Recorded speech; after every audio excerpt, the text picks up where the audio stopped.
Welcome to Leadership in 60 Seconds. I'm Dr. Adam Bandelli, Managing Director of Bandelli and Associates. We will open our series on looking back at 2020.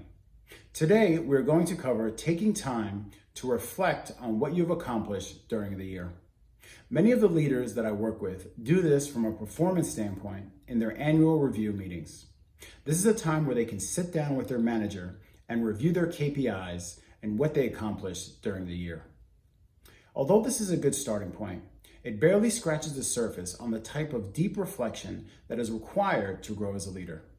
Wise leaders understand that their growth is not just about hitting annual performance targets. It's about how they have a positive impact on others. It's about how they have improved in showing up day in and day out as a leader. And it's about how they have led people and their teams through this pandemic. So what did you set out to accomplish in 2020? Did you have any specific goals at the beginning of the year? Where have you grown over the last 12 months? What have you learned about yourself during these challenging times? And where have you had to make adjustments and recalibrate? I encourage my clients to journal all these reflections. It's important to keep track of what you've accomplished. In my personal leadership journey, I set out to accomplish several important goals in 2020. I made sure to clearly outline them at the beginning of the year. There were many obstacles and challenges throughout the year, but I kept track of the progress I was making despite any setbacks.